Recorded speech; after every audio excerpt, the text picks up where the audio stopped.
The use of financial incentives comes at a price to us. It's either our tax revenue that government must give up, or it's money the state has to spend to provide the incentive. So what are we giving and what are we getting in return? 140 new, high-paying, good quality jobs. You see it all the time. Pleased politicians announcing new jobs thanks to financial incentives or tax breaks. Absolutely nothing will do more to speed our economic recovery than jobs for our people. So what does it cost us to get a business to create a job? An analysis of Kentucky's data by AEG recently calculated 55,000 jobs created between 2001 and 2010 by companies receiving economic incentives. That's a cost of $23,000 per job.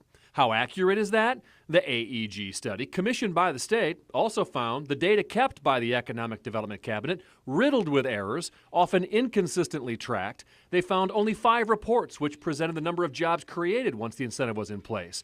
So they estimated their own numbers and concluded it's not possible to approximate the actual cost to the state of these programs. In all, Kentucky spent just under $1.3 billion over the last decade on economic development incentives. Are we getting enough bang for our bucks? We went straight to the top here in Frankfort to get some answers. It was an eye-opener for us just being able to have someone come in and look at that and see how we're doing.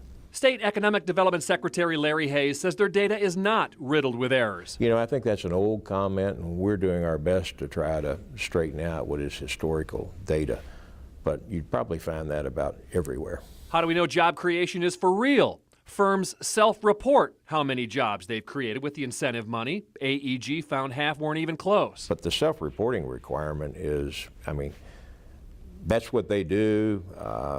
That's the best system we have right now. We haven't created a bureaucracy that's going to go in and count those. When we analyzed the database on incentives approved in Kentucky since 2009, we found many examples like these. A tax incentive up to $37 million for C2O technologies and 60 estimated new jobs. That's $616,000 per job. $85 million for secure energy and 131 estimated new jobs is $648,000 per job. $6.5 million for Carbide Industries, estimating 9 new jobs, comes to $722,000 per job. Hayes says it's not that simple. There are other variables involved. Some of these companies are in danger of going under, and the incentives may be saving existing jobs. Well, each one you would have to look at and look at the return on investment for each one of those transactions. And in one case, you look at a cost per job, and then you're not looking at the investment that the company's actually making. The AEG study found the average wage at Kentucky companies receiving incentives was much lower than the national average in many job areas. You know, John, I think we've had a history in this state of wages being probably lower than much of the rest of the country, and I think you'll see us increasing that. But when it comes to wages paid for Hayes' position, the study noted the $250,000 annual salary is $100,000 more than the average salary of economic development heads in peer states. It's very difficult to compare apples to oranges. So if you take me out of it, I mean, this role is a very important role, and they need to have the kind of salary that's going to attract someone to be able to be successful and be able to navigate in those waters. The bottom line is Kentucky needs to do something. AEG found Kentucky's economy performed worse than its 13 peer states average in all the economic indicators it studied. John Bull, Wave 3 News.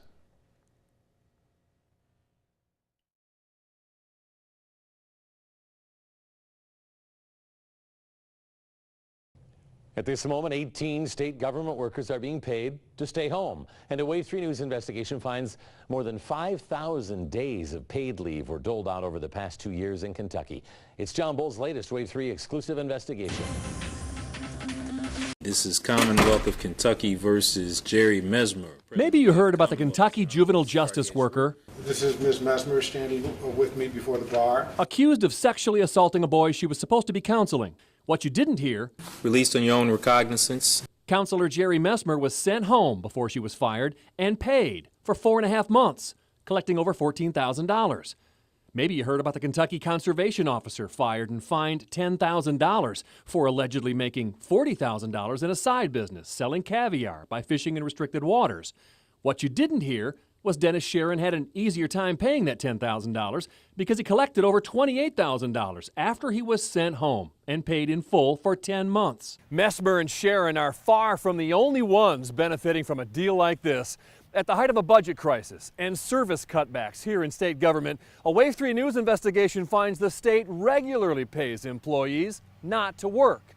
In 2011 and 2012, 158 state executive branch employees have been paid to stay home. 95 of them, almost 2/3, were on paid leave for over a month. 48 were paid for over 2 months, 21 over 3 months, and 10 of them from 4 months to 10 months. A total of 5,133 days paid for paid leave. There's a wide variance in these, though. There are some 2, 5 days, some 70, 80, 90 days. Why the disparity like that? That I can't speak to. It depends on the individual circumstance of each instance. How much has that cost taxpayers? The State Personnel Cabinet told us it does not have the resources to assist in this research, nor is it required to. So I looked up each worker's salary, then calculated the cost of paid leave, which comes to just over $677,000. What is paid leave? There are 2 types in Kentucky: special investigative leave for investigating alleged misconduct, and paid administrative leave, which is paid after the intent to dismiss notice is sent out. You've been investigated, you're going to be dismissed. Why continue to be paid then? That is something that the legislature approved 2 years ago. It's discretionary, not everyone uses it, but in the instance where they've already been on investigative leave, there's been some significant misconduct, and in those instances, it is probably most appropriate for the administrative leave to also be used. We showed our findings to 3 state lawmakers from Louisville. The fact that there are not already parameters established by those within the Personnel Cabinet to protect, quite honestly, taxpayer dollars from this sort of excessiveness was surprising to me. Well, why are these leaves so long? These are taxpayer dollars, and we need to be good stewards of those dollars. And we need to make sure that we're doing these investigations quickly and coming to resolution and not paying people thousands, sometimes tens of thousands of dollars to sit home. Well, my first reaction was being somewhat angry. One is I was a manager at GE for 39 years, and we would never tolerate anything like that. This isn't the non-government world. These are public sector employees who have additional rights, and they have, an agency must fully investigate and come forward with every factual allegation they have against an employee so that the employee has the proper due process opportunity to be heard. I think that, it seems like now that you've brought this to light, that I'm sure there'll be more thoughts and more people looking into this. The Personnel Cabinet says paid leave accounts for only 0.3% of the overall working time logged by state workers, and they just complied with our request to look at the personnel files of the workers who were paid not to work for the longest periods of time. We're going through them right now, and we'll have much more on the reasons behind the longest paid leaves on Wave 3 News Wednesday at 5. John Bull, Wave 3 News.